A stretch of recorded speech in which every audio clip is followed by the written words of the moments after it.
എല്ലാ കൂട്ടുകാർക്കും നല്ലൊരു ദിവസം ആശംസിച്ചുകൊണ്ട് മാമ്പഴത്തിന്റെ പുതിയ വീഡിയോയിലേക്ക് സ്വാഗതം. നമുക്ക് നേരെ ഗീതുവിന്റെ ഗോവിന്ദിന്റെ ഒക്കെ ഇന്നത്തെ ഒരു അടിപൊളി വിശേഷത്തിലേക്ക് അങ്ങോട്ട് പോയാലോ.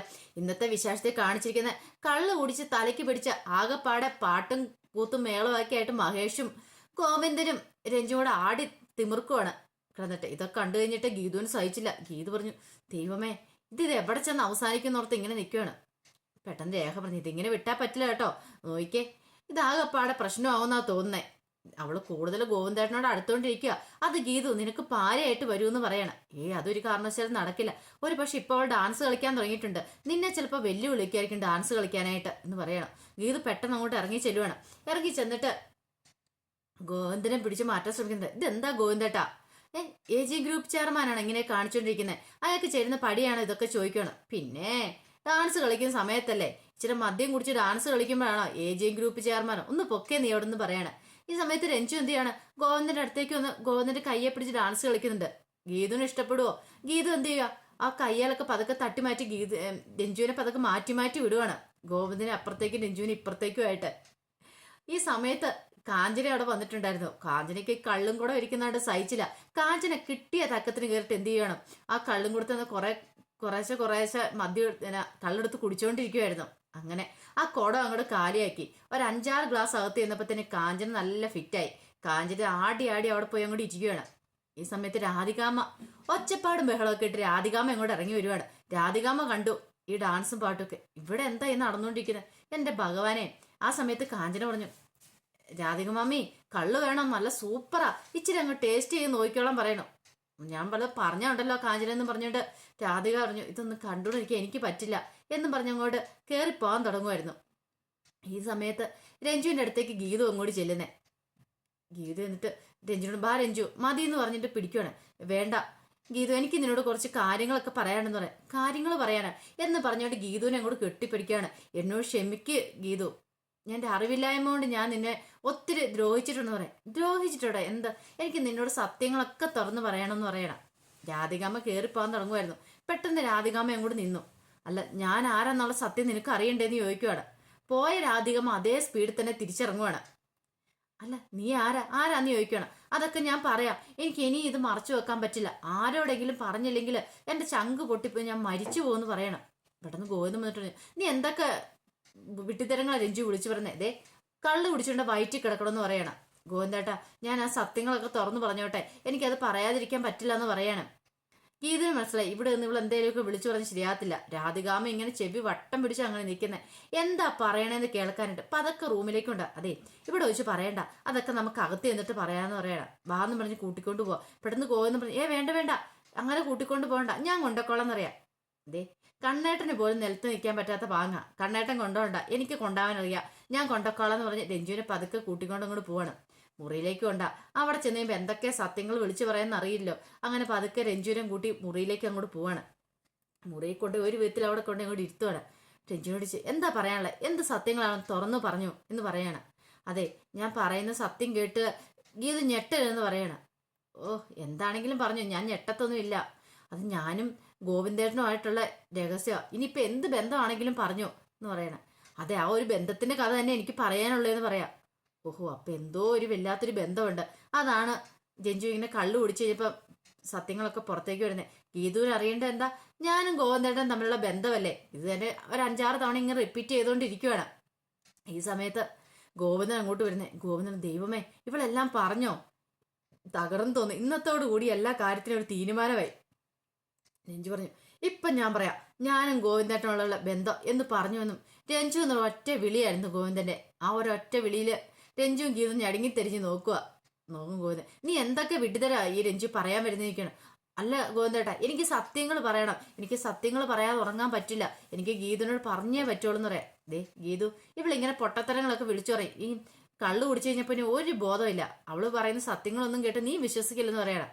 ആഹാ അപ്പൊ അങ്ങനെയാണ് ഗോവിന്ദേട്ടൻ രഞ്ജു പറയാതിരിക്കാൻ വേണ്ടി ഇങ്ങോട്ട് വന്നല്ലേ, മാറിപ്പോ ഇങ്ങോട്ട് പറയണം. അല്ല ഗീതു, ഞാൻ സത്യമായിട്ടുള്ള കാര്യങ്ങൾ പറഞ്ഞേ, ഇവള് ചുമ്മാ വല്ല വിഡ്ഢിത്തരങ്ങളൊക്കെ വിളിച്ചു പറയും, അതൊന്നും നീ കേൾക്കണ്ട കേട്ടോ എന്ന് പറയണം. എനിക്കറിയാം വിഡ്ഢിത്തരങ്ങളൊന്നും അല്ലാന്ന്, ഗോവിന്ദേട്ടൻ നല്ല ഫിറ്റാ, ഗോവിന്ദേട്ടൻ അങ്ങോട്ട് മാറി നിൽക്കാൻ പറയണം. രഞ്ജു പറഞ്ഞു, എനിക്ക് പറയണം, എനിക്ക് പറഞ്ഞേ പറ്റുള്ളൂ എന്ന് പറയണം. പെട്ടെന്ന് ഗോവിന്ദൻ പറഞ്ഞു, പറഞ്ഞാ പോരെ, ആരോടെങ്കിലും പറഞ്ഞാൽ മതി, നീ എന്നോട് പറഞ്ഞു, വാ നിന്നെ ഞാൻ മുറിയിലേക്ക് കൊണ്ടാന്ന് വേണം. വേണ്ട, എനിക്ക് ഗീതുവിനോട് പറഞ്ഞാൽ മതി എന്ന് പറയണം.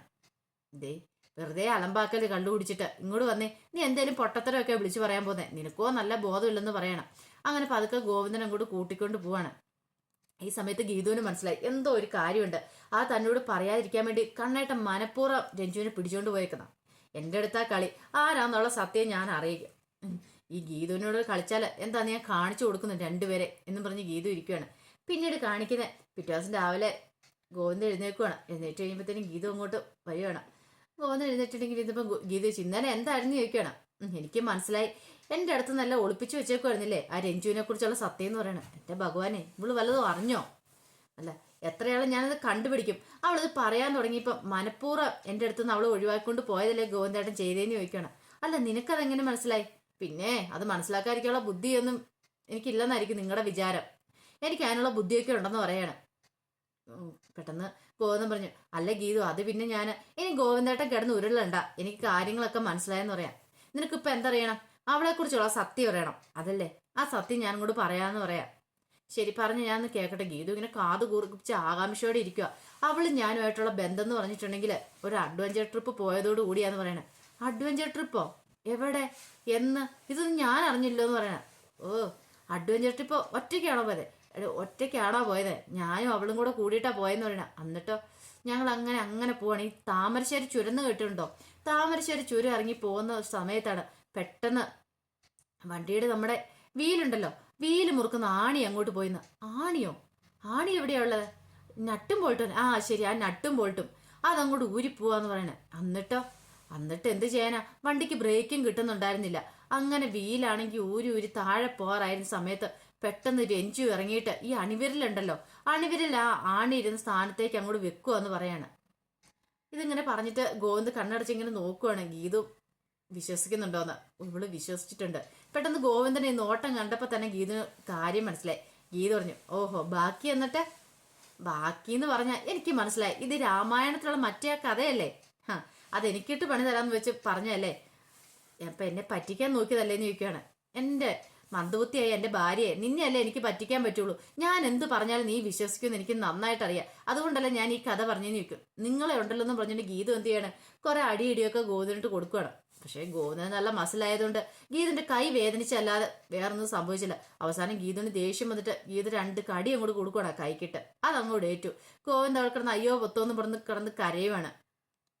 പിന്നീട് കാണിക്കുന്ന കിഷോർ ഇങ്ങനെ ഓരോന്നൊക്കെ ആലോചിച്ചുകൊണ്ടിരിക്കുന്ന സമയത്ത് കിഷോറിന്റെ അടുത്തേക്ക് കിഷോറിന്റെ അമ്മ വരുന്നത്. എന്നിട്ട് ചോദിച്ചു, കിഷോറെ ഇന്ന് ഇങ്ങനെ ഇരുന്നാൽ മതിയോ എന്ന് ചോദിക്കണം.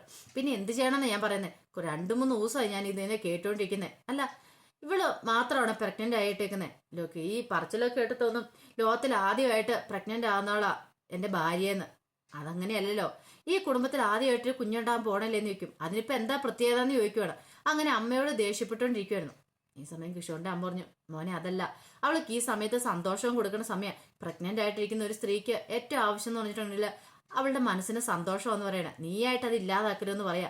അങ്ങനെ സംസാരിച്ചുകൊണ്ടിരിക്കുന്ന സമയത്താണ് അങ്ങോട്ട് ഫോണൊക്കെ ചെയ്തോണ്ട് അവനെ കടന്നു വരുന്നത്. അവനെ ഭയങ്കര സന്തോഷത്തിലായിരുന്നു. ആ ശരി എന്നാ ഡാഡി വെച്ചേക്കോ എന്ന് പറഞ്ഞ് ഫോൺ കിട്ടിയോ. പെട്ടെന്ന് വന്നിട്ട് പറഞ്ഞു, അതെ നാളെ ഡാഡി വരൂ കേട്ടോ. ഡാഡിയോട് ഞാൻ കാര്യങ്ങളൊക്കെ പറഞ്ഞു. ഡാഡി ഭയങ്കര സന്തോഷത്തിലാന്ന് പറയാം. ഇത് കേട്ടിന് കിഷോറിന്റെ മുഖം അങ്ങോട്ട് മാറി. അതിനിപ്പോ ഇത്രമാത്രം സന്തോഷിക്കാൻ തന്നെ ഇരിക്കുന്നേ? നീ പ്രഗ്നന്റ് ആയെന്നോർത്ത് ഇത്രമാത്രം കൊട്ടി ഘോഷിക്കേണ്ട ആവശ്യമുണ്ടോ? അതിപ്പോ എല്ലാവരും വിളിച്ചു പറയേണ്ട ആവശ്യം ഉണ്ടായിരുന്നു ചോദിക്കും. അല്ല ഞാൻ എല്ലാവരും ഒന്നും അല്ലേ വിളിച്ചു പറഞ്ഞേ, എൻ്റെ ഡാഡിയോടല്ലേ പറഞ്ഞേ. ഇപ്പൊ കിച്ചുവിന്റെ അച്ഛനും അമ്മയോടും അനിയത്തിയോടും ഒക്കെ പറഞ്ഞില്ലേ, അതുപോലെ തന്നെയാണ്. അവർക്കുള്ള പോലെ തന്നെ സന്തോഷം എൻ്റെ ഡാഡിക്കും ഉണ്ടെന്ന് പറയാം. കിഷോറിന്റെ അമ്മോട് ശരിയാ, അത് നീ എന്തിനാ അവളോട് ദേഷ്യപ്പെടുന്നതെന്ന് ചോദിക്കുകയാണ്. അല്ല പറഞ്ഞേ, നീ ഒരു കാര്യം മനസ്സിലാക്കണം. ഇപ്പോഴത്തെ ഈ സിറ്റുവേഷനിൽ നമുക്കൊരു കുഞ്ഞിനെ പോറ്റാനുള്ള കഴിവുണ്ടോ? ഉള്ള വരുമാനം 2 പേരുടെ വരുമാനം വെച്ച് ലോൺ പോലും അടയ്ക്കാൻ പറ്റുന്നില്ല, അതിന്റെ ഇൻട്രസ്റ്റ് പോലും അടയ്ക്കാൻ പറ്റുന്നില്ല. ഈ അവസ്ഥയിൽ ഒരു കുഞ്ഞും കൂടെ വന്നിട്ടുണ്ടെങ്കിൽ നീ അതിനെക്കുറിച്ച് വല്ലതും ചിന്തിച്ചോന്ന് ചോദിക്കണം. അവർക്ക് ഒരു നിമിഷം എടുത്തരിച്ച് നോക്കുക. കിഷോന്റെ അമ്മയ്ക്കും കാര്യങ്ങളൊക്കെ മനസ്സിലായി. ഇവന് കുഞ്ഞിനെ ഇല്ലാതാക്കാനുള്ള ശ്രമം നടത്തുന്നത്. ഇതൊക്കെ കേട്ടോണ്ട് ശ്രീജ അങ്ങോട്ട് വരുന്നേ.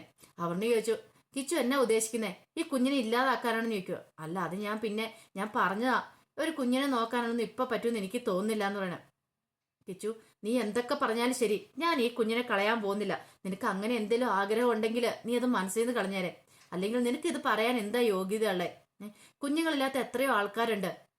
എല്ലാവരും കുഞ്ഞിനെ സ്വർണ്ണക്കട്ടിയുടെ മുകളിലേക്കല്ലല്ലോ ഉണ്ടായി ഉടനെ കൊണ്ടുവന്നിരുന്നേ? അവരെ കുഞ്ഞുങ്ങളാകുമ്പോൾ ഉണ്ടാവും. ഒന്നും ഒരു പൈസ പോലും ഇല്ലാത്ത എത്രയോ വീടുകളിൽ എത്രയോ കുട്ടികളുണ്ടാകുന്നു. അവരൊക്കെ ജീവിക്കുന്നില്ലേ? അങ്ങനെ നമ്മൾ അങ്ങോട്ട് വളർത്തും. അല്ലാതെ കുഞ്ഞിനെ അങ്ങോട്ട് വലിയ പട്ടുമത്തേ കിടത്തി വളർത്തണമെന്നും എനിക്കൊരു നിർബന്ധമില്ല. നമ്മുടെ കഷ്ടതകളൊക്കെ കണ്ട് കുഞ്ഞു വളർന്നാൽ മതി എന്ന് പറയാം. ഇത് കേട്ടപ്പോൾ കിഷോർ പറഞ്ഞു, എൻ്റെ മനസ്സ് കുറേ സങ്കല്പങ്ങളൊക്കെ ഉണ്ട് എൻ്റെ കുഞ്ഞു വളരേണ്ടത് എങ്ങനെയാന്ന്. എനിക്ക് അതിന് ശേഷം കുഞ്ഞു മതി എന്ന് പറയാണ്. പെട്ടെന്ന് കിഷോറിന്റെ കോളറിന് അങ്ങോട്ട് കുത്തിപ്പിടിക്കുകയാണ് കിഷോറിന്റെ അമ്മ. നീ എന്ത് വർത്താനാണ് പറയണേന്ന് ചോദിക്കുകയാണ്. ദൈവമായിട്ടൊരു കുഞ്ഞിനെ തന്നു കഴിയുമ്പോൾ അതിനെ ഇല്ലാതാക്കാൻ ശ്രമിക്കുന്നോടാന്ന് ചോദിക്കുകയാണ്. ഇത് കേട്ടോണ്ട് ശ്രീജ പറഞ്ഞു, ഏട്ടൻ എന്തൊക്കെയാ പറയണേ? ഏട്ടൻ വല്ല ബോധത്തോടെയാണോ പറയണേ? എത്രയോ ആഗ്രഹിച്ചിരുന്നൊരു കുഞ്ഞിനെ കിട്ടുന്ന ഒരുപക്ഷെ കുറെ കാലം കഴിയുമ്പോൾ നമ്മൾ ആഗ്രഹിച്ചാൽ പോലും ചിലപ്പോൾ ഒരു കുഞ്ഞിനെ കിട്ടിയെന്ന് വരത്തില്ല. ഏട്ടൻ ഇതൊന്നും ചിന്തിക്കാതെയാണോ എന്ന് ചോദിക്കുകയാണ്. കിഷോർ പറഞ്ഞു, നിങ്ങൾ എന്തൊക്കെ പറഞ്ഞാലും ശരി, എന്റെ തീരുമാനത്തിനൊരു മാറ്റമില്ല എന്ന് പറയണം. അവർണയ്ക്ക് ഭയങ്കര സങ്കടം വന്നു. അവർണയെ പറഞ്ഞു, ഇനിയിപ്പം കിച്ചു ഈ കുഞ്ഞിനെ കിച്ചു ഇനിയിപ്പം എന്തൊക്കെ പറഞ്ഞു എന്നെ ഉപേക്ഷിച്ചാലും ശരി, ഈ കുഞ്ഞിനെ ഇല്ലാതാക്കാൻ ഞാൻ സമ്മതിക്കില്ല. എന്നെ ഉപേക്ഷിച്ചിട്ട് കിച്ചു പോയാലും ഞാൻ ഈ കുഞ്ഞിനെ വളർത്തുന്നു തീർത്ത് അങ്ങോട്ട് പറയാണ്. കിഷോർ പെട്ടു. കിഷോർ ഇങ്ങനെ നോക്കുകയാണ്. കിഷോറിന് നന്നായി ശരി, നിങ്ങളുടെ എല്ലാവരുടെയും ഇഷ്ടമാണ്, അങ്ങനെ നടക്കട്ടെ, ഞാൻ എൻ്റെ ഒരു അഭിപ്രായം പറഞ്ഞു എന്നുള്ളൂ എന്നും പറഞ്ഞുകൊണ്ട് കിഷോർ അങ്ങോട്ട് കയറിപ്പോവാണ്. കിഷോറിന് ഭയങ്കര സന്തോഷമാണ്. തൻ്റെ ആദ്യ പടി സക്സസ് ആയിട്ടുണ്ട്, വിജയിച്ചിട്ടുണ്ട്. അങ്ങനെ അവളുടെ മനസ്സിൽ ഒരു കനല് കോരി ഇടാൻ പറ്റിയിട്ടുണ്ട് എന്ന സന്തോഷത്തോടെ കിഷോർ പോയി കഴിയുമ്പോഴത്തേനും അവനേക്ക് വല്ലാത്ത വിഷമം. ഇത് കണ്ടപ്പോൾ കിഷോറിന്റെ അമ്മ പറഞ്ഞു, മോള് വിഷമിക്കണ്ട കേട്ടോ, അവനിങ്ങനെയൊക്കെ പറഞ്ഞെന്ന് ഓർത്തോണ്ട് അവനങ്ങനെ ചെയ്യത്തൊന്നുമില്ല, മോൾ അതോർത്ത് സങ്കടപ്പെടുണ്ടെന്ന് പറയണം. ശ്രീജയും കിഷോറിന്റെ അമ്മയും കൂടി ആശ്വസിപ്പിക്കുകയാണ് അവർണികനെ. അവർണിക്ക് സങ്കടം സഹിക്കാൻ പറ്റുന്നുണ്ടായിരുന്നില്ല. പിന്നീട് കിഷോറിന്റെ അമ്മ തന്നോട് ചേർത്ത് നിർത്തി ആശ്വസിപ്പിക്കുകയാണ് അവർണികനെ. അതിന്റെ വിശേഷങ്ങളൊക്കെ ഒന്ന് കണ്ടേന്ന് പറഞ്ഞിട്ടുണ്ടെങ്കിൽ ഇതിന്റെ ബാക്കി വിശേഷങ്ങളുമായിട്ട് വൈകുന്നേരത്തെ പ്രമോയി ഞാൻ വരാട്ടോ. ഒരിക്കൽ കൂടി എല്ലാവർക്കും നല്ലൊരു ദിവസം ആശംസിച്ചുകൊണ്ട് നിർത്തുന്നു. നന്ദി.